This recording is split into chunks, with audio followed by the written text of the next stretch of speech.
This is Snake. You're listening to the Kojima Productions Report with Ryan with Ryan Payton.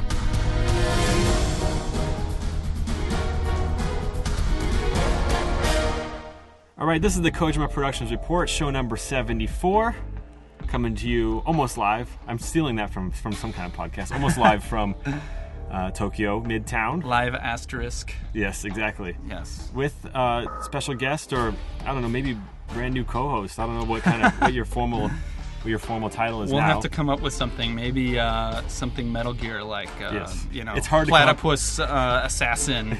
It's hard to come up with English, on the fly. Yeah, that's true. So this is Mark MacDonald with me, who's going to be, like I said, joining me on the program for hopefully a number of weeks in the next coming weeks, talking about Metal Gear, asking the tough questions. That's right. So welcome to Japan. Thank you. Thanks. Yeah, I've been here like about a week. It's been good. I think I finally adjusted my clock. Time-wise. Yeah, exactly. And usually I would introduce you, what you do for a living, but nobody can really does say. Homeless, is that like, can that be a hobo. job title? Or? I prefer game hobo. Yeah, I'm just basically kind of, I have like a few kind of freelance projects that I'm doing here in town. You've had John Riccardi on the show before, yes. So I'm doing some work with him and Hiroko over at 84, and also a few other little freelance projects. But yeah, kind of wandering the earth, right, so to speak, helping right wrongs and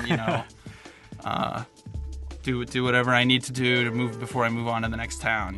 Right. Well, you're obviously raising some kind of suspicions in your recent travels around Japan. The Minatoku police might have something to say. That's right. About that. Yes, the path of a wanderer is a rough one, and visiting Ryan's hometown here in Roppongi, the cops.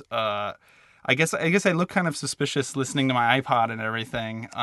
It's the iPod, I'm convinced. Yeah, it's either that or being a white guy, but one or the other. And so I've never been searched really before. Not in Japan, but not really anywhere outside of an airport, probably. Right? Outside, well, I mean, but patted down and emptied my stuff into his hat, and then you came along. That was good timing. You came along right as I was emptying my pockets and just gave them all kinds of trouble, which was really entertaining. Yeah, so we're going to have dinner before football. I think we're going to watch some football. We can talk about that later. But so we were going to meet near a favorite restaurant of mine called Chunk. If you're ever in town, I recommend checking it out. Some little Tex-Mex. Taco rice. Excellent. Rice. It's a recommendation. So we're outside of, I see Mark, he's pretty close to Chunk. I'm a little bit late. I'm a couple minutes late. And there's Mark talking to 3 police officers. I know, and I knew when I saw it, I knew what was going on. Is that the Roppongi police is checking foreigners, and they're asking for their passports or their registration, the foreigner registration card.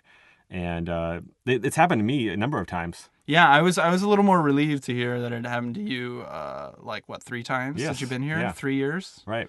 So yeah, they looked through my passport. Why do I come to Japan so often? Mm-hmm. Everything was it was very tinged with suspicion, but talking to you like you were their friend. Right, they say that Roppongi is dangerous. That's why they're checking your bag. That's what they kept saying is it's a really dangerous town, really dangerous town. I'm like, are you saying that because I look like I'm part of the dangerous part of the town? It sounds like the way they're twisting it is that they want to protect you, but right. Then why are they searching your bag? Yeah, they're protecting me from the terrible things that somebody else slipped in my bag, right, or something exactly. like that. So I proceeded to go and harass the police for the next 10 minutes. Yeah, which was fun. Which is fun to watch. Your Japanese being a million times better than mine, and you also having experienced it a few times. So yeah, this is the same repertoire every time. I got the same lines. I say, right. Why aren't you guys checking the real bad guys in Roppongi? Because we know that they're here. They're illegal immigrants. They're selling drugs. They're selling weapons and they're just one alleyway down.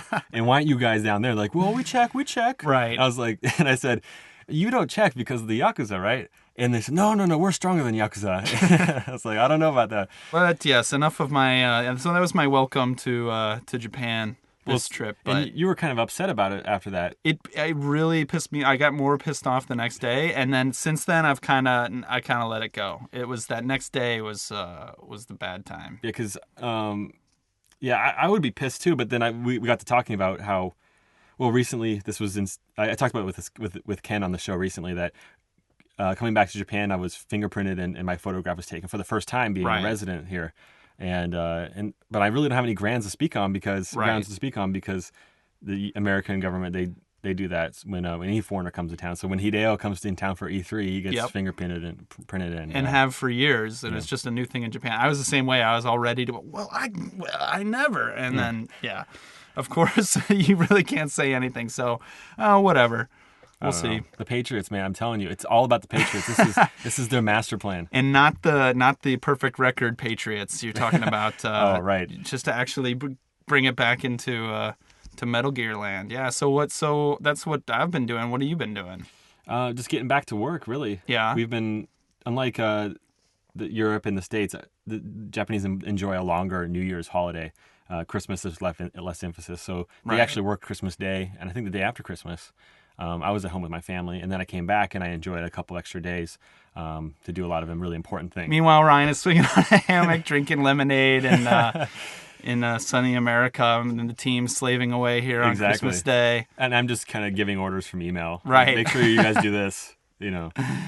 So yeah, I just been just trying to take it easy because we know that the next few months are going to be just hell. It's the big push, right? It is. And we're committed to this Q2 release date. Or release time frame. So because some rumors have been coming out, or maybe not, other people have been saying like, oh, I bet it slips till the end of the year, but that's not in the plans. No, we're committed. Yeah. And Mr. Kojima of all people is committed to it because he really hates to disappoint people, and I know that he is embarrassed by what happened with the 2007 slip into 2008. Because we even put in our trailer with Raiden slashing away 2008. Right. And when you go that far and he puts a seal on it and then he has to delay it, like that really hurt. You know what's funny though, like, and I'm on the Kojima Productions podcast. It sounds like I'm just doing the lip service, but I think any other year people would have noticed more. Right. I mean, the fall, as it always is, was so packed, and everybody's talking about like that last year was the best game for games ever. Do I wish it would have come out anyway? Like, yeah, because I have basically Uncharted to play on my PS3, and that's it. But that said, like, if it's gonna slip, like last year was the year for it to slip from. Absolutely. And if it can come out this summer. That'd be pretty awesome too, because that's always such a dry period for games. Yeah, I think this could be a big opportunity for the game industry as a whole. At least in Europe and the United States. Japan's different because game companies aren't as afraid of the summer months. Right. But definitely in the West, I think this could be a big opportunity. The second quarter to prove to retailers and to other publishers that you can have a huge hit. In those months, that people are willing to play games just like they're willing to go to movies. Right.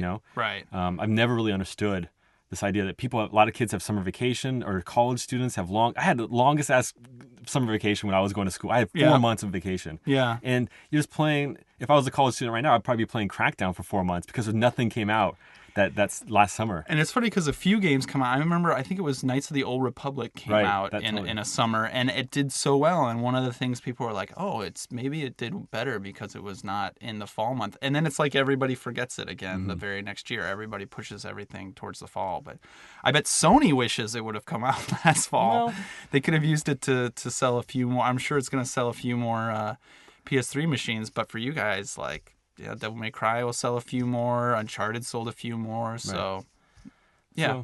So we're definitely committed to it, and we're moving forward to that gold master date that we have set.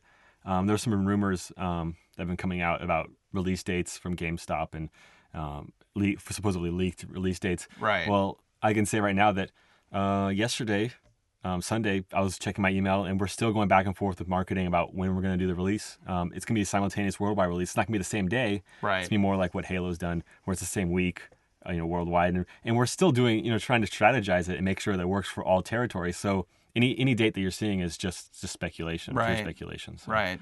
Yeah, and you guys are focused now, and like with Metal Gear Solid 2, they did this whole like submerged thing where you didn't see or hear from Kojima for like 6 months or something like that.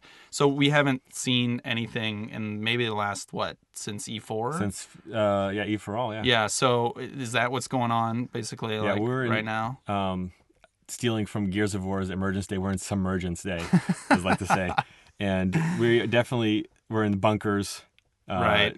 Just kind of the siege doing mentality the last push. Yeah. And Mr. Kojima of all people is staying out of the limelight, really focusing on the game, and we're trying to give him as much time to play the game. So not bogging him when he goes to his office, or not calling him into too many meetings. Right. So where is the game? Can you say, what are you guys working on right now? Like without, obviously you're submerged, without emerging too much. Well, this could become big news. I mean, this might be surprising to a lot of people that we are on the eve of entering the bug checking phase, which means that we're pretty far along. Really? Yes. So data close is coming up in the next few weeks. Can you play the game bugs notwithstanding? Can you play the game from start to finish? Wow. Yes. Now there's some parts missing. In particular, the opening movie is not finished, and that's going to be to the very last second. We're gonna give the guys at Logan enough time, all the time that they need and that they've asked for, and to make it the coolest thing ever. So this remaining time is basically, besides bug testing and tuning, like however many months between now and the second quarter. Yeah, that's it. Well, and the way that we work is that like people like Hideo, myself, and some other people in the team, we're able to offer some ideas about how to make things better, not just going beyond bug checking and fixing certain things, but adding small features at the very last second. So with that said, I guess you can say that, well, the game design isn't completely finished, right? And it's not only bug checking, but I see. For the majority of the team, this is the end, and then they move into, they don't open Maya or 3D Studio Max or whatever. They're playing the game, for the next few months. So it's not in that lockdown phase yet. It's not feature complete lockdown bug testing yet. And who knows when that will be? And we could be adding stuff 2 weeks before gold submission, which I know that the team's been known to do for MGS3. Really? And for portable ops, I was doing stuff 2 days before gold submission. Don't the bug testing guys rip their hair out when you do that? The director wanted to kill me. That's amazing. I'm surprised that you can do that. Now we won't be able to do it with MGS4 because it's such a huge project and so many bugs to worry about. But with MPO and as a portable title, I think you have a little more leeway. Do you know any specific things that were added at the very last minute of Metal Gear 3 or portable ops that you can talk about? Portable ops was a lot of streamlining with the missions, some confusing things. I would play it over and over and over again. And say, UI type stuff? Or? Yeah, okay. UI, mission objectives. Yeah, I was changing mission objectives 2 weeks before. But they're not adding in things like knocking on the boobs or any of that kind of stuff in the last couple weeks. It's mostly like the streamlining stuff. Yeah, more streamlining stuff. Not a lot of new features or anything like that. That's the cool thing, is that we'll have our Emergence Day. And I can't say when, but we will have it, and it'll be big. And it won't be just a trickle of information, but we'll come out of this self-imposed blackout with a bunch of information about the release date and the box art and lots of other stuff, like what the package actually contains, and it's gonna be really cool. Cool. So, but today, actually, this morning, this is something that we rarely do in the studio, is that we gather everybody together in a big conference room. Actually, you've been in this conference room. It was for TGS 2007, just a few months back in September. Oh yeah. The third floor. Yes. Where we showed the trailers for the first time. Yeah. No, that trailer was awesome. The rest of the Konami press briefing, it was interesting. But there's the live blog to show what I felt about that. Yeah, that really big auditorium that's used by Konami for internal stuff. Right. So this time today we ushered everybody from the studio down there right after lunch, and that's when you. I was in the front row sitting next to Hideo, and he looked back and his eyes got big. He's like, I can't believe there's so many people in my team now. Wow. Because there's people that we don't know the names of. It's just people that came at the last minute. We can't put a face to a name. People off the street. Yeah. Homeless people. Yeah. Mark's there sleeping on one of the benches. Grab people like, hey, can you hold a joypad? Great. Come here, we need you. Exactly. Yeah. So we ushered near almost 200 people into this room to have a big kind of meeting to kick off this last push to finishing the game, and to give people an update on the schedule, what we're up against for the next few months. And then also reintroducing all the team leaders and having them say something as just to say, moving forward, this is how we do things. Like basically, we called them the war veterans. We had all the war veterans. We had 20 guys up in front of the stage or on the stage. Yeah, mostly like the department heads for 3D modeling or for programmers or whatever. And they would give a little bit of advice about how to deal with the crunch. Like Patton-esque speeches up there with the huge like Japanese flag behind them. Like, I wish. This is gonna be tough. Is it a basic thing like, hey, this is gonna be tough. This is gonna be, nights you want to kill each other, blah blah blah. But we're gonna do it, and it's gonna be amazing, and that kind of. Well, it's cool. I heard some really great advice. Some people they just do the standard, hey, let's ganbari mashou, and like after the fifth one, you're just like, oh my gosh, you're just like rolling your eyes. But some guys offer some really cool advice. One programmer got on stage and said, look, when you come to me about a bug that you found and you can't find the source of it, the origin of it, right? Don't come to me and tell me don't offer an alternative way to fix it. Every bug has a source, and just because you can't find it doesn't mean it's not there. And so he's basically telling people like to use their heads and not try to find like shortcuts, because that usually leads to more bugs and ends up taking more time, than it would have in the first place. Right. That's cool. Yeah. Any other practical advice, like bring a small toothbrush, or like you should shower once a week. Yeah, laundry can be done in the sinks, or well, I actually got up on stage too. Mr. Kojima wanted me to speak at the beginning. Whoa. Okay. And this is funny because everybody knew that they were going to speak except me, and I happened to sit next to him, and he's like, Ryan, how about you say something to fire these guys up? And I was like, okay. And you got like ganbari mashou. Yeah, I was like, all right, minasan ganbari mashou. So I had about 30 seconds to prepare, and I started thinking, well, I don't know what I'm going to talk about.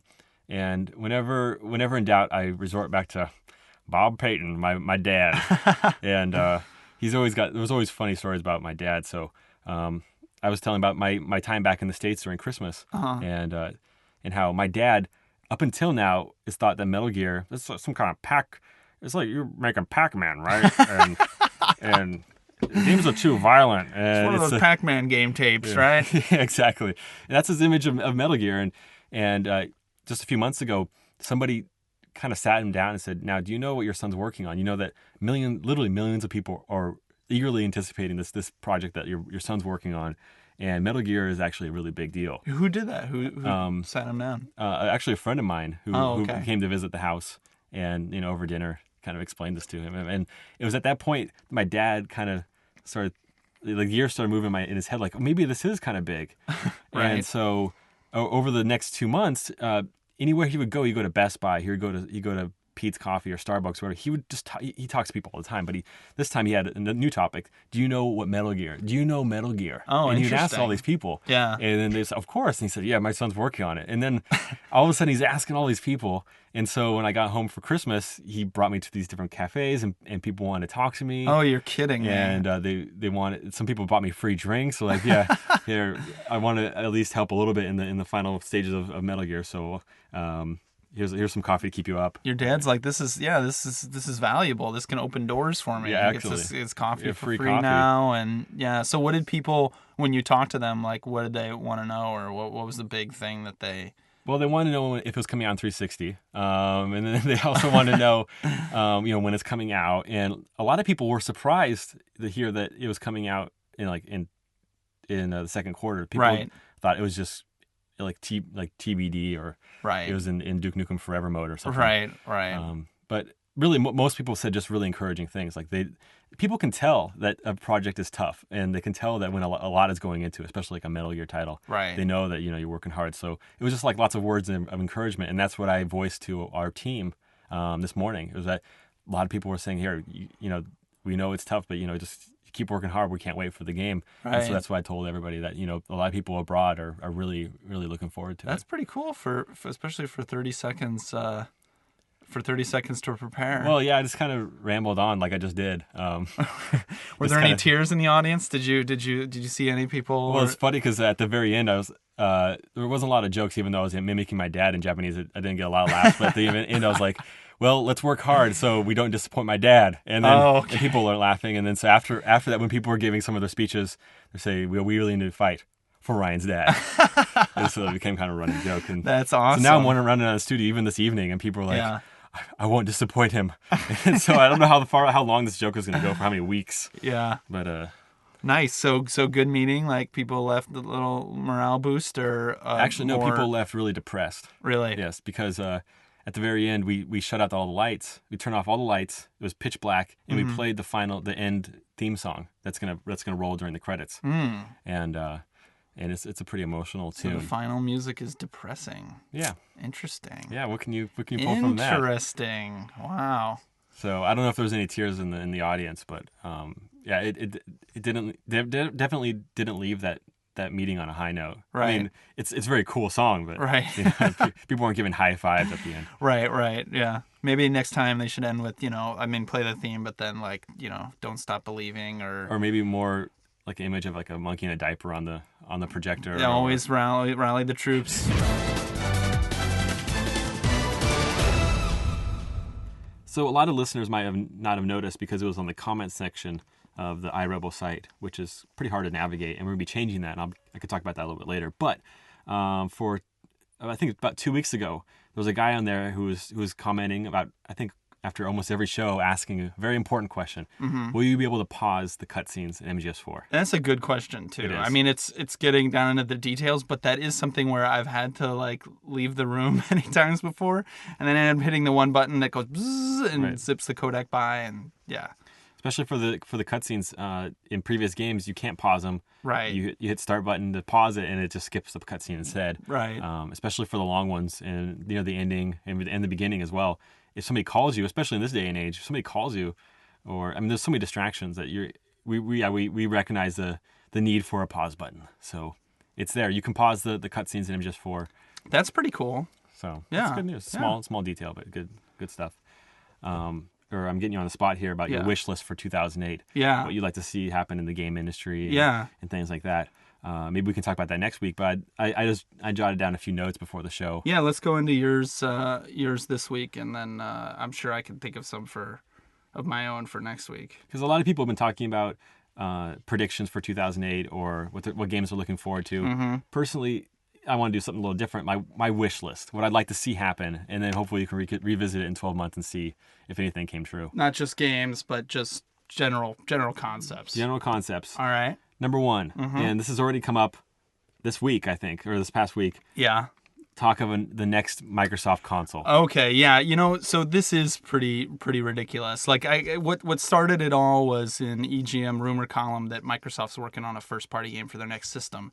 I don't know why that would be a surprise. Let's say that, exactly. I mean, it could still be 3 years away, 4 years away. People work on games that far out, so no big deal. Newsflash, so is Nintendo. Right. So is Sony. So that shouldn't be a surprise.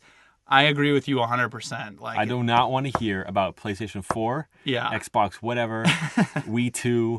Right. I don't want to hear about it in 2008. 2009, maybe. Yeah. At the end of it. It's like elections. People started talking about this election in 2006, and it just gets earlier and earlier every cycle. I agree. There's not really anything worth talking about. Of course, people are working on them, but it's not. You can't even call it next gen yet. PS3 is still next gen. Next gen. Yeah. That's a good one. Right. And there's a lot of juice left in these machines. Nobody even knows how to really tackle them yet. Really. Yeah. I actually thought when I saw this note, it just says no next gen talk. Right. I'm like, what? You don't want to talk about the PS3 360? No, actually, I want to go to the original Xbox, PS2. I want to center all my talk about GameCube. Why doesn't anybody talk about Xbox anymore? Xbox One. Right, all those classics, right? Those great new games coming out for it. So that's one wish. Yeah. And I hope that this year also has a lot of success for the original IPs. I've always been about original titles. Right. Even though I'm working on a game that's had many sequels. Yeah. Same goes for Boktai, and Zoe's had its share of sequels. But this 2007 was exciting for me because a banner year. Yeah. For new IP. Yeah, like Assassins, like BioShock, like Portal. There's a Crackdown. The list goes on. There was a lot of games that had a lot of success without a number attached to it. Most of the nominees for Game of the Year were actually new IP. I mean, that is not to already break our first wish for 2008, but that is the cool thing about any new next gen cycle is companies, the prevailing wisdom is that that's the good time to break Right. new IP. That's when you can do it. So, but I mean, you've got a pretty good list here of stuff this year. And I mean, we're a couple years into the cycle now, Right. and there's still a lot of It's very big, encouraging. exciting new IP coming out. Should we do it? Yeah. So I just made a list of original IPs, and this is not even a comprehensive list. This Prototype, Borderlands, Fracture, Saboteur, Little Big Planet, Brutal Legend, Spore, Alan Wake, Heavy Rain, Dark Sector, End War, No More Heroes. Is Spore actually? Have they ever said 2008? Well, no, they haven't. Okay. I was just curious if they've ever put a release date Well, on I don't know. because I hope that in Alan Wake, some of these I just hope it's not going to be. Brutal Legend 2, I hope it comes out in 2008. Oh, yeah, but yeah, they've me had too. a tendency to slip. But this next one I think is off the wish list into like dream list. You don't think this is going to happen? No, I don't think this is physically possible. I don't know. I don't have any insider information. So it's PS2 emulation comes back to PS3 through some kind of firmware update is the wish. That's my wish. And because if it was at all possible, they would be doing it now. I have to think that. It's almost like giving Sony that credit to say, if this is possible, I mean, maybe it's some kind of breakthrough. I mean, they're always getting better with the code. So maybe it is possible now. It just runs like crap, and maybe it'll get good enough that they'll want to release it. That's true. That's a possibility. But I don't know. It just seems like such a monumental screw up to have done that to fix it seems I think with a unlikely to big, me. like, again, I have no insider information. This is all pure speculation. But if you can download a game like Warhawk, it's all software based. You don't need a disc. If you can download like Folding at Home or all these different programs, like, can you not download a PS2 emulator? That's so official for free PS2 emulator. Yeah, That's I my mean, theory. It would seem, feasible, but Now, would it be impossible for them? Like, let's say an engineer comes back and says, "Look, we can't make it so when you put the PS2 disc in, it automatically loads up and runs perfectly. You'd have to have some kind of program in your games column, like a PS2 emulator, and you push that and then you put in the disc or something." I wouldn't mind if that was the case. Right. It's better than nothing, but I just hate how PS1 games and PS3 games work. It's confusing, and it's and I can talk about this later, but my dad bought a PS3 and it's quite a funny story, but right. that was confusing to him. You know, it's like, I can play all the old ones right now, and like, actually no, you can't. Yeah, this would make your dad's head explode though. Even if it got going the way that you're talking about doing it, like, it just, I don't know. It seems like it's just getting more and more complicated. So that would be cool if that's possible. I just doubt it. Okay. Yeah. I won't talk about it anymore then. Yeah. And so, hopefully in 2009. Let us never speak of that ever again. No, we won't. So, next wish. We provides quality game experiences for people who don't enjoy Saturday morning cartoons. Oh, you had to phrase it that way. You couldn't just say more adult experiences. Because when you on say the Wii. adult, you picture Mario in with the hard gay outfit. Yeah. and Peach. No, and I think some only kind of you revealing. picture that. But, Really? Well, yeah. I picture. Well, I can't talk about what I picture on the radio, but I know what you're saying here because, and I love the Wii. Like, there's a couple really great games for it, but there's like a couple games for it that are really great games for it. It's like a new friend who's into games just bought one, and he's like, "What do you recommend?" And you know, I recommended Super Paper Mario, but he's not really that much into that kind of game. He's not really into the Trauma Center game. It's kind of like, well, Zelda, and he's like, well, yeah, I got that on GameCube. Of course, Mario Galaxy. Right. And actually, this is where all stems from. Is that Mario Galaxy, from what I've heard, and I've played a little bit, was very good. Yeah. But I do have that problem of, I think I've just kind of grown out of Mario. Really? Yeah. You're one of those people. Yeah. You're too old for Mario now. It's just too happy for me. I live in a more depressing environment, and I want something that represents my day-to-day lifestyle. Right. Like Metal Gear Solid 4 does. When maybe it's just me, because when you're on the battlefield every day, right. You know, killing PMCs and getting killed by PMCs, and then you bust open Mario. It might be refreshing for some, but for me, it's just too damn happy. Blue Sky Games, not Ryan Payton. No. Doesn't miss him. No. Yeah. Well, you're not a Sonic guy then either. That's for damn sure. Yeah. Well, I do like to see Sega extend the saga between Sonic and Human Women. I do. Yes, It has that kind of love intrigued story from the cutscene of the last Sonic game. That does intrigue me. Yeah, that's for sure. Oh God, I had to know Company of Heroes. I knew it had to be on this list somewhere in some way. Now we don't talk about it too much because we already dedicated a lot of time to my favorite game as of right now. Entire podcast, right? Well, with Relic, half of it. Okay, the second half. Yeah. I kind of lead it into it and said, "Look, guys, we're going into this talk. If you want to hang around, it's not Metal Gear-ish, but right." So the Relic guys are working on an online MMO style, massively multiplayer online version of Company of Heroes, my favorite World War II real-time strategy game on PC. That's for the Chinese market. And a Chinese publisher is paying them or is contracting them to do this. They must be getting bank. Well, I hope so. Yeah. And it sounds awesome. Yeah. Because right now it's like a StarCraft style where the max you can play is 4v4, 4 versus 4 people.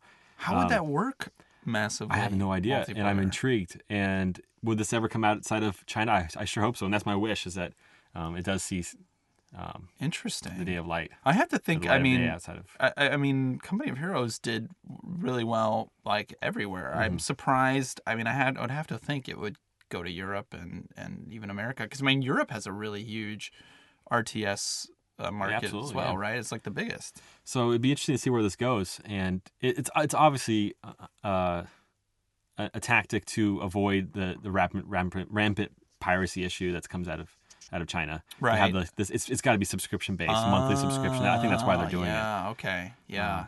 And which is a serious problem for every publisher, for every hardware maker. Do you know, is Korea in it at all? No. It's just China right now. That's surprising. Japan's taste in games and how you hope it changes for 2008. I don't. Yeah, I hope it. That's another wish. Yeah, I hope it. What specifically? Like, what are your what are your gripes and what are your hopes and fears? I gotta stay somewhat. I can't bash too many. You're not a Monster Hunter fan, is that what you're saying? No, I don't hate Monster Hunter. Because that's like the biggest thing going in Japan. You know what? Monster Hunter doesn't bother me at all, and the success of it doesn't bother me. Yeah, me neither. Understand it. I think it's really cool, actually. Yeah, and I do. I'm very happy for Capcom, and I think I understand to a certain extent why it's popular. Yeah, there's something about it, like, a little bit like the lack of net infrastructure mode doesn't seem to bother the Japanese. Right. Granted, like, the online thing is messed up, but what I think is cool about it is, I mean, not just like the aesthetic design, which I think is amazing, and the graphics are gorgeous, and the base gameplay is pretty, rote and fundamental. The fundamentals are solid, but nothing spectacular. But I like the dynamic of, and why I guess it's popular here, at least what I hear, not having really witnessed this myself, but it's like the social aspect of it, how people get together, right, and like 4 people with their PSPs. It doesn't really matter that it's online, and that's, I think, as everyone agrees, the best way to play games. Right. Like Halo 2 tried to simulate Halo 1 being on a couch with 3 other guys. And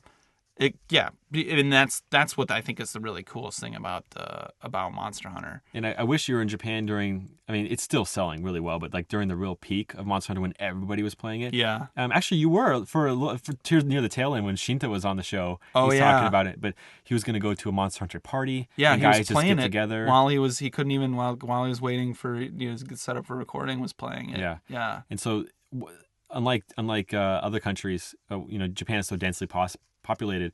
That they can, like, Capcom can actually organize official events where people get together at hotels or at different, like, conference halls, and they'll play like a whole Saturday together, and that looks like a lot of fun. Yeah, like Pokemon is probably the only thing in America that's come close, like the Pokemon Mall tours. It's like, it's basically like Pokemon was in America. It was like a mania where, like, people who didn't even play games had started hearing about Monster Hunter, and which is, I mean, it's weird to me because it is the last game in the universe I would ever think would be the game to do that. Right. But yeah, it's just kind of like broken it open for online games in Japan and multiplayer games in Japan and like all of these different kind of categories. So, well, the success of that, the success of Professor Layton, that's all good, and I have no problem with it. It's just when you see original IPs, and I'm going to run out of good examples, but one that comes up is No More Heroes. Like, it did not perform very well in Japan. Right, not at all. Yeah, that's true. Despite the massive success of the Wii, and despite a lot of coverage in Famitsu, I mean, we're talking really, really, really poor sales and disappointing sales. And so that was really disappointing for me. Just seeing Call of Duty 4, which is an excellent game, not perform very well. That's which is expected. Right. Yeah, the Western games, as much as a couple games have made headway, like GTA has here under Capcom. There's still that thing. They still have the Japanese gamers still have the Sixth Sense. Right. Like, wait a second. Okay, this has like Japanese character designs. This is a Japanese publisher. I'm not gonna buy it. I have just a funny feeling about it. Some white hands have touched this. Have touched this somewhere along the line. They can tell. It's amazing. So yeah, just looking at the charts and what is sold over like the top 20 titles of the year. Yeah. And I'm not gonna name names, but it's just a little disappointing. In particular, Japan, a party game. I'm glad you didn't name any. Yeah, I'm not going to name any games, there. but a party game in particular that's not very good is selling incredibly well on both DS and Wii. I like how you put that. It was just like a teacher to the class. Like, I'm just disappointed in you, Japan. Yes. I'm very disappointed. But we could fix this. 2008, it's a new year. Yeah, but fix it by what? By Metal Gear outselling everything. Yeah, Metal Gear selling 1 million this first week to break even. Yeah, right.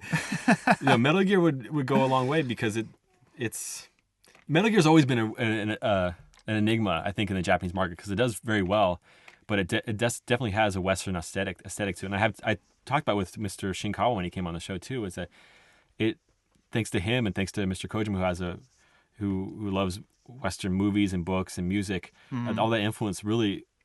You can see it in Metal Gear, unlike a lot of the big titles that come out of Japan, like Final Fantasy and Dragon Quest, and so it takes a lot of cues from Hollywood movies. And in the Japanese, it's again that Sixth Sense. They can tell it's made in Japan, but it's still got a Western aesthetic, or to a certain extent. So yeah, I mean the series that can do well in all three territories, Europe, America, Japan. It would be interesting to sort of, because Monster Hunter. Take it the other way. Sure. Doesn't do jack in America or Europe. It'd be interesting to distill down the games that do popular worldwide. WoW, Metal Gear does Mario Galaxy does great. Mario, I mean, almost all Nintendo games. But even really Zelda, to an extent, has kind of fallen off in Japan. That's true. It's become a more Western game, and I was surprised at the last Game Developers Conference to hear the main guy in charge of that series now saying that. Is it Aonuma? Yeah, that it's a game that appeals more to Western taste, so they try to cater it more towards Western audiences. And he had a bunch of specific examples. But so what are you guys? Just to bring it back to Metal Gear, like what are you guys doing to cater to the different territory? Or how do you handle that? Is that like we make the best thing? We just do what we like, and the other people end up like we hope it carries over, or I mean, you're tuning it differently for the different markets, right? Yeah, you guys to have a certain talked about extent. That. Yeah, there's a conscientious effort to make sure that this is an international hit, and like we talk about it all the time. But there's no denying that it will have a Japanese taste to it because you have near almost 200 people working on it from day to day. Well, right, and it'll be appealing to them. Right, and it's not going to make them sick when they won't get that 3D motion sickness and all that important stuff. But then the weight is on my shoulders really. To make and also. To people who attended the E4All conference and who offered their comments with the questionnaire that we had, we take all that feedback and we integrate into the game. So really people's voices and just me just going through and say, look, this doesn't really make a lot of sense to me. Right. Or look, Americans or Europeans or whoever non-Japanese expect more. Usually they expect more from certain things. They expect more options. They want more. For example, the aiming sensitivity. Mm-hmm, right. It's just one really simple example. I think up until last week, there was only 5 different degrees of sensitivity, like really, really sensitive. And then, you go down from there to 5, which was like really slow. But we need to go to 20, I think, and because people play very differently. Right. And they have different, and they could adjust, but I want to make I think that's definitely a Western perspective, like giving them more options, allowing them to invert the controls back, like the y-axis and the x-axis. I think that's great. I think you can go overboard though. You know what I mean? Like 20. Like Halo has 10, I think, or not. Maybe not even. I think it's 10. And that seems to like suit most people. You know, if it's like the bar is like, oh, I don't, you know, you like take it down one little thing. It's like, how much does this even? I don't know, for the hardcore players, matter? especially because we're integrating that into MGO. Like, I want that to be available to people because that PC players expect that. That's true. I guess when you start to get into something like MGO, gaming. you're going to want it more. Yeah. So, and then giving them the option to turn off subtitles, for example, like all that's it's important to Western gamers, I think. Whereas in Japan, people watch TV. Subtitles are always on there, even Japanese subtitles for the Japanese programs, even their comedy shows. For example, you know? Yeah.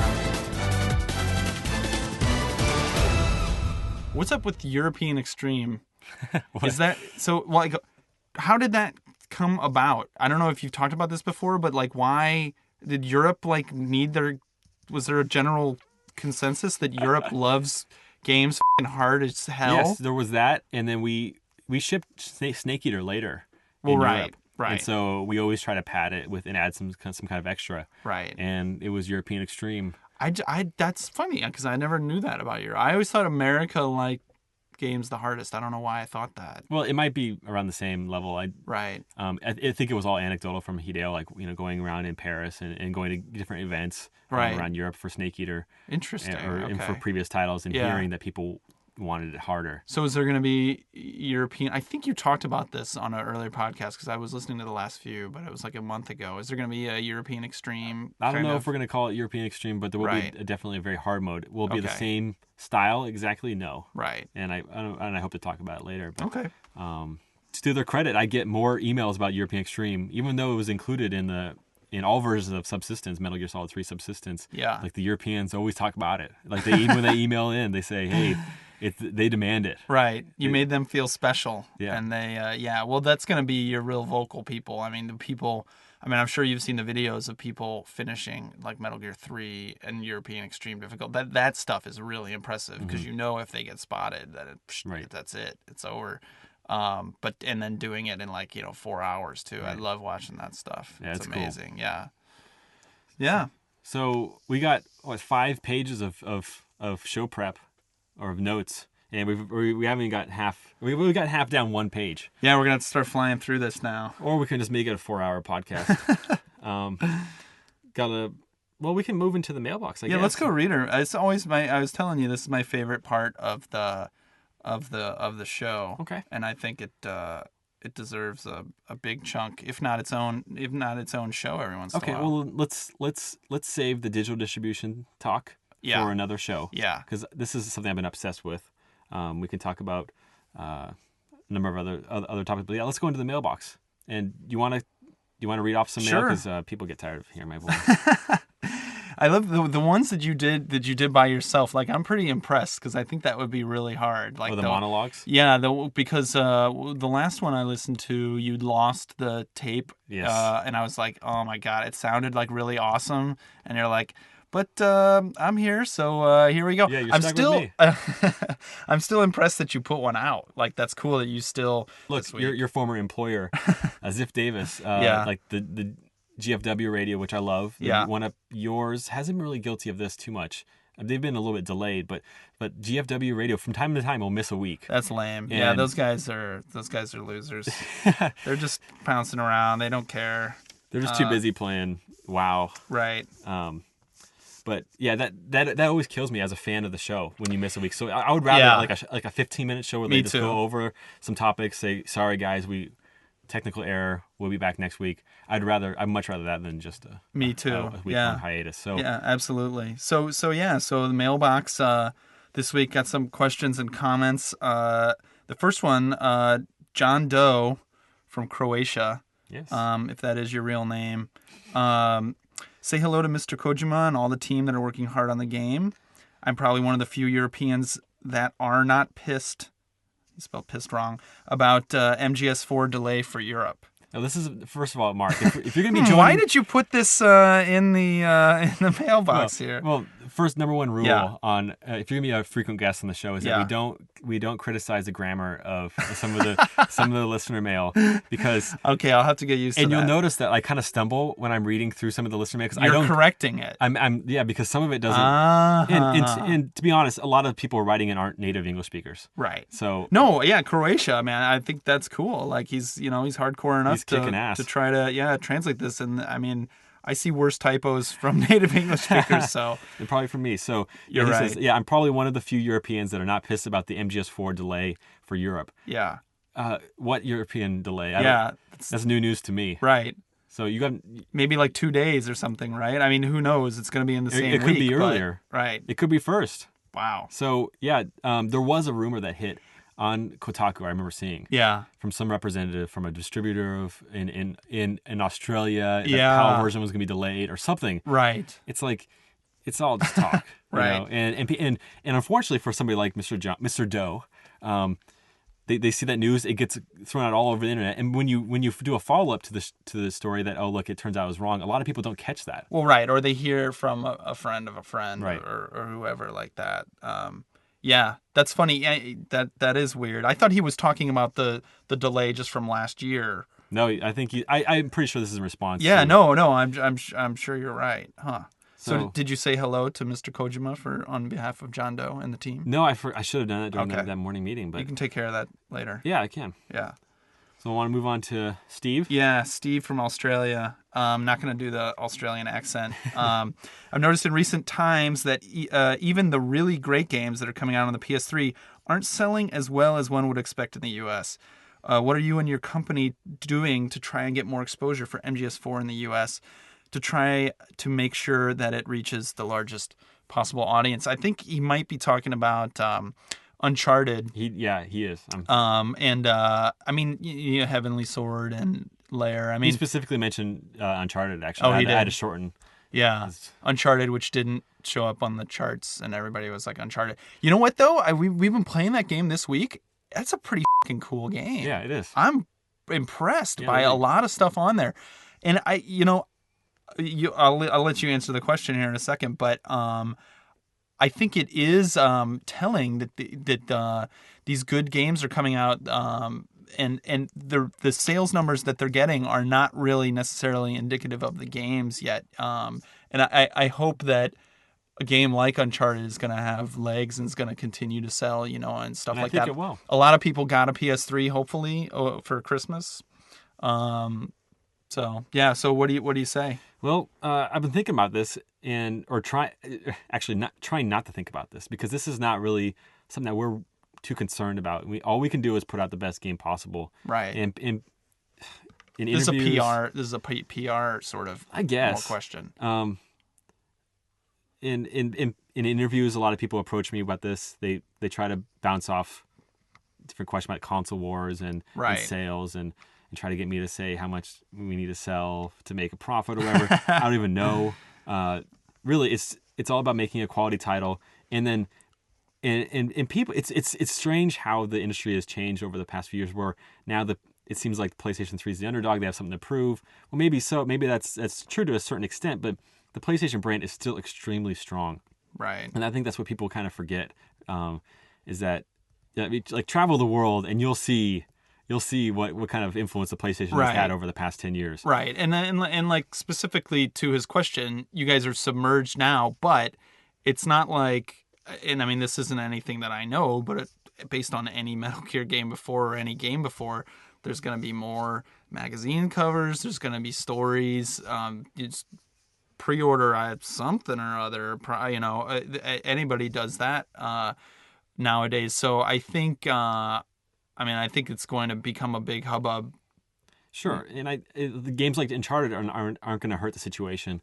And I think that game will have legs. Well, And Devil May Cry 4 is Sure, coming out right. too soon, and that's going to be another hopefully big one. Right. So I'm not too concerned. I think people are just kind of waiting it out. There's been, if I'm no analyst, but if I had to guess, I would say that a lot of people are waiting because there's so many changing of the guards of the standard PS3 hardware. Right. That by the time the MGS4 comes out, they want to see what more they will get or at what price. Or I think there's just been too much. Right. How many models have there been in the past, year and 4 months.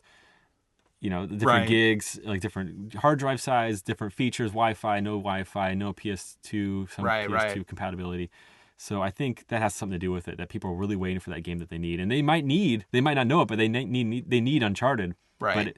But I think a lot of people might be waiting for Devil May or... But I mean, so you're going to be at least doing this podcast, and then more and more stuff. Like once you guys unsubmerge, like you personally, but also everybody, right, is going to be probably running all over the place, Oh, you mean on the team? doing interviews and Well- that sort of stuff. Well, I mean, at least It'll be me and Hideo, I think, Right. yeah, Yeah. for the final months. right. So really pushing, and I'm looking forward to it. I can't wait to talk more about the game, but try to keep it, and not talk about spoilers too much. Right. And so yeah, that was a good question, Steve. That was a And good so don't worry question. about it. Like too many people write in; they're very concerned about what Microsoft is doing, or we Right. selling too well. It's like I'm calling a ceasefire in the console wars. Like stop worrying about the competition. Let's just enjoy the games, and the PlayStation brand will be fine.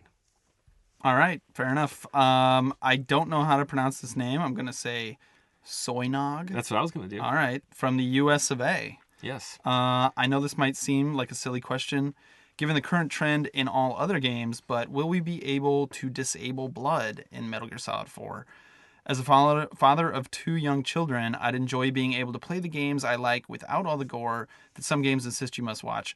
I personally think that games that overdo on blood and gore detract from the gaming experience on an attempt of, quote, in-your-face, pointless extra gore. What do you think about this? I specifically brought this up, well, for 2 reasons. One, because I knew you were going to be on the show, Yeah. and I think curious what you think. I think blood or no blood, you probably don't want to be playing Metal Gear in front of your 2 young children. Even if you turn off the blood, it's going to be a very violent experience nonetheless. Right. So I wouldn't even play this game without blood in front of your 2 children. Right. Yeah, I wouldn't even, have them probably watching some of the trailers. Right, totally. It's like, Daddy, what's Snake doing with the gun in his mouth? Right. Yeah, I don't know. You probably don't want to be doing it. But blood or no blood. My heart goes out to this guy because this is kind of a separate topic, but something that I thought about a lot when I was at home around Christmas is that this has got to be one of the hardest times in recent history or in modern history to raise children, specifically video games and TV and ratings and the internet, where so much stuff, like you can go on to Dig, right? And you can click an article, it Right. looks interesting and it looks, family friendly. And then this site is actually like really, Right. really, it doubles as a porn site or something. Right. Is that what you tell the people? Yes, Is when that they you look over clicked my on it on shoulder. accident? Yes. Oh, it's on Dig. Yeah. I swear.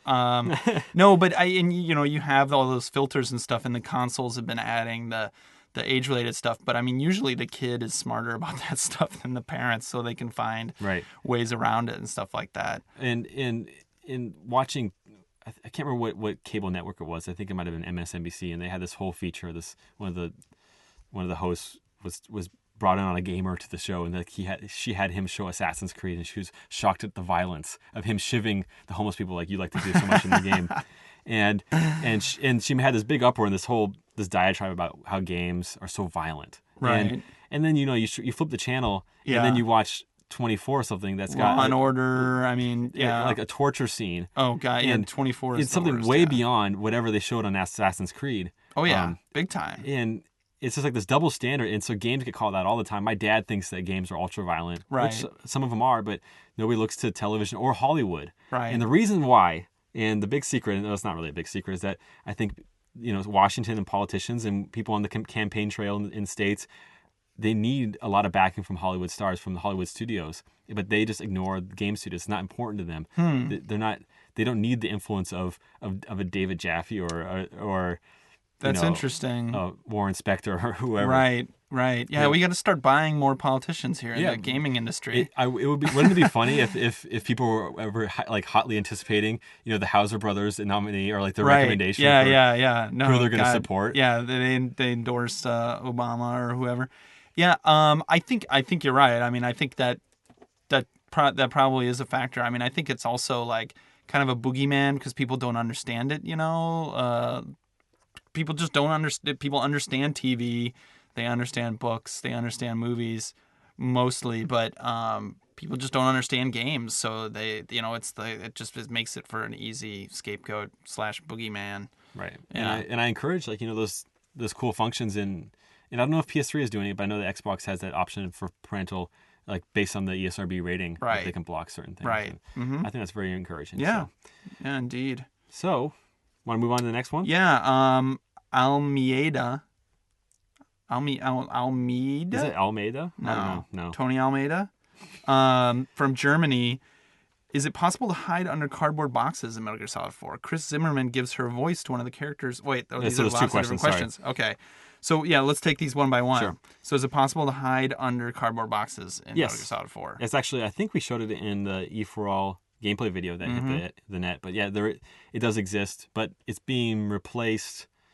Well, it's not being replaced. The cardboard box still exists, but we're encouraging the use more of the drum can, Right. which can deflect bullets, and Right. you can take people out by rolling into it. It was still an orange box too, wasn't it? A box for orange. Yeah. It's like the Mekon or something Yeah, like yeah. that on it. Chris Zimmerman gives her voice to one of the characters in Metal Gear Solid 4, right? Yes, this is true. Okay.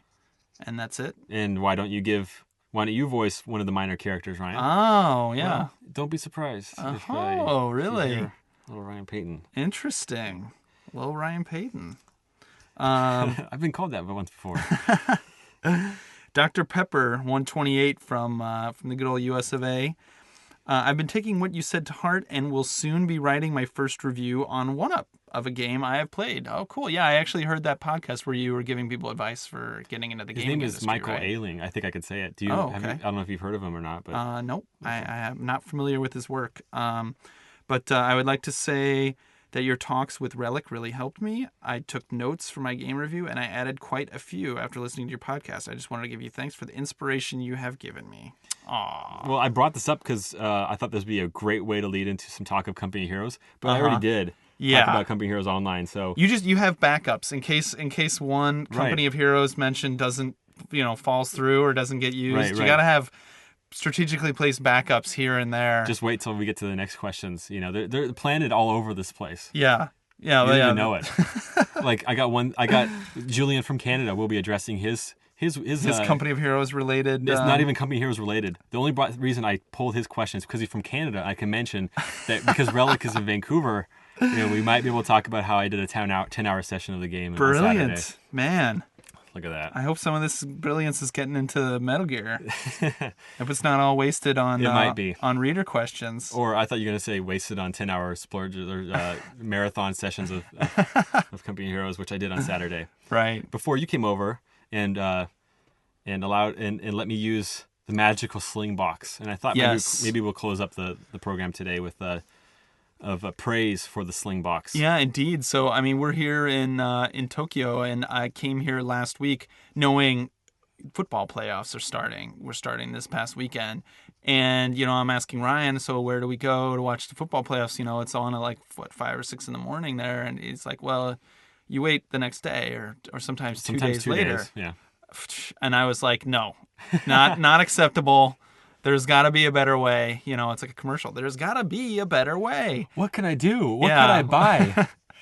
Exactly. So, I should be getting a free sling box for even talking about this. But yeah, you're the one who has one. Yeah. My address is send one to Konami, Digital Entertainment. Yeah, get an Japan. HD one, please, if you're going to send one, because we have the standard one. Anyway, it's like $100 thing that connects to your cable box or TiVo or whatever, and also connects to the internet. A lot of people have probably heard of these. Sony actually has one. A lot of people were thinking the PS3 was going to be able to do this, yes, and this. Maybe it will. This would actually be really cool. I want this now that I have it. It basically takes whatever signal you put into it through the composite cables, just like hooking up a video game system, just like the ones your PS3 ships with, to this box in the internet, and it basically converts whatever you're watching into streaming video. You can watch anywhere in the world that you have a broadband connection. And the quality is not bad, and you can change the channel. You can do all this kind of stuff. If you have it hooked up to a DVR, you can control that. It's amazing. Oh, it's I had some concerns, awesome. initial concerns. Yeah. Because you were going to set it up, I thought, in your parents' house. Right. And then hook it up to their TV and their internet connection. Yes. And I just had this nightmarish scenario where we're watching a football game. It would have turned a house like in the halfway through it. Yeah, my parents would have queued up like the war on DVD, on PBS. My dad would have started watching, or because whatever's showing up on that TV is going to be broadcasted through your streaming connection. Right? You can't watch two things at the same time. No, luckily my good friend John Tucker, who I bribed to let me do it, let me hook it up at his house. So, and he doesn't generally watch TV too much, but yeah, it would be spooky if he did, because a lot of times we're changing the channel, and which is cool. Yeah, I'm putting up the guide stuff. So I was going to offer doing it at my house, but same thing would happen. We would be on the Weather Channel, I think 90% of the time. right. Because that's what my dad, he watches it religiously. Yeah. So any do you want to finish up with any predictions? Football Seahawks predictions all the way. Super Bowl. Really? Yes. Seahawks all the way, huh? Yes. And you don't say that at all because you're being from the Northwest has nothing to do with it. No, I watched the Pittsburgh and Jacksonville game. Right. You've analyzed the stats. You've played it all out and looked at the... I don't even know who they're going to play for the next 3 weeks, but I know that they will win. Well, you know that they're playing Green Bay. Yes, I know. Yeah, because they're going to lose to who they're going to lose to. So well, maybe we should make a bet here on the podcast to make it interesting. I'm in. Okay, because next time we do one of these, we'll know who ended up winning. So let's see. What's the bet? Who gets what? If Green Bay wins, you have to tell us something about Metal Gear. What could we make it? What are you willing to give up? What juicy tidbit? Oh man. Ryan will give us a juicy tidbit about Metal Gear Solid 4 if I win that he otherwise wouldn't. All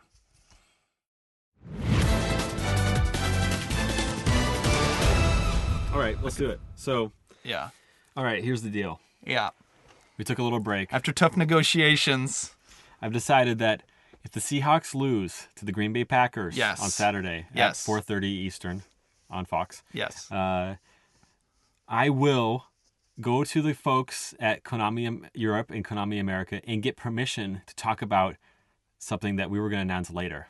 And now don't get too excited because there's always that threat, people their minds start to wander, and they get excited about the next gen version of Metal Gear, the next gen Metal Gear, whatever. Right. But yeah, keep your expectations in check. But you'll get a cool announcement, I can guarantee. Right. I've got a couple things in my head. I got 3 things I know that we need to announce in the next few weeks. Yeah. But I'll push it early, and Cool. I'll ask for it to be pushed early. That's good enough.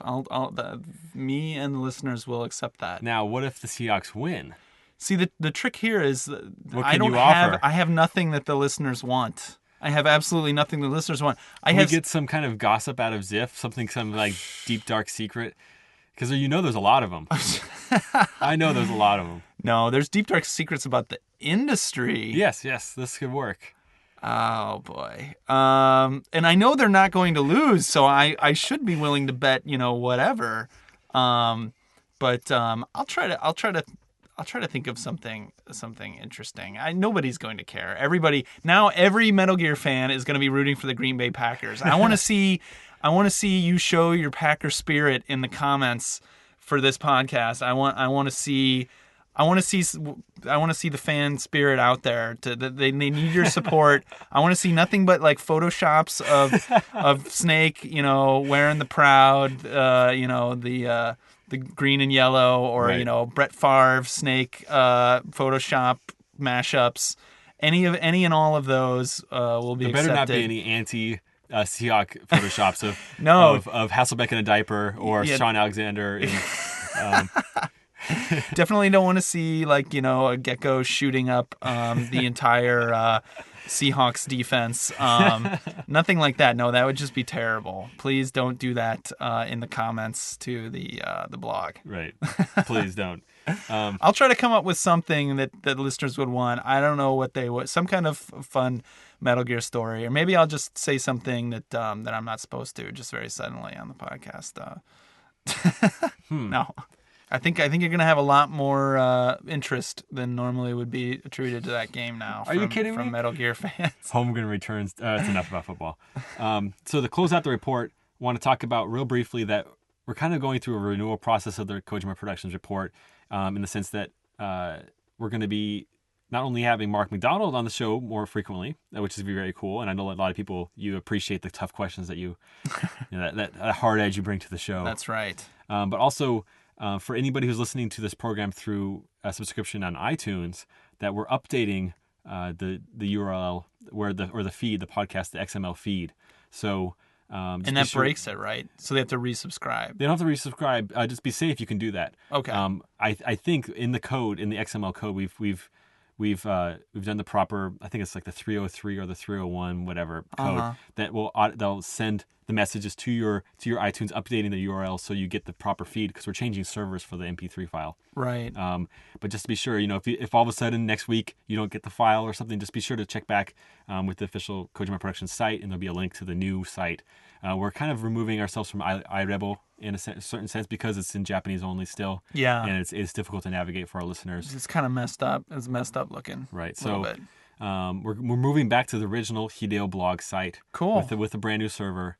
So just want to make sure, all you listeners out there, if you don't see a show next week, that's why. I would resubscribe probably just to be safe. To be sure. But yeah, I'm sure it'll be fine. Right. I've tested it. It worked for me. So cool.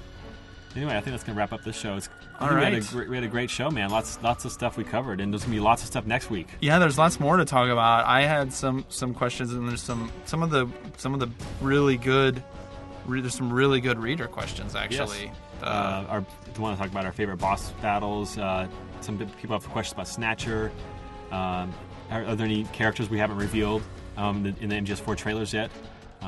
If so, how many? People being almost arrested for their Metal Gear fandom. Lots of good stuff. That's awesome, yeah. So I'll see you back next week, Mr. Mark MacDonald, right? Awesome. You'll be around, yeah, right? I'll be here. Yeah, I'll be here to collect on my bet. Shoot. I'm a little concerned. All right, yeah. So till next week. And here, closing out this edition of the KP Report, is a tune from Metal Gear Solid Portable Ops, quite possibly the most popular vocal track that we've put out since maybe the best is yet to come. And this is the effort of dozens of people who wrote into the mailbox and did some kind of organized effort to get me to play this song on the podcast. So here it is. It's Call Into the Night from Metal Gear Solid Portable Ops. Through the night to the day when everything is gone, carry this soul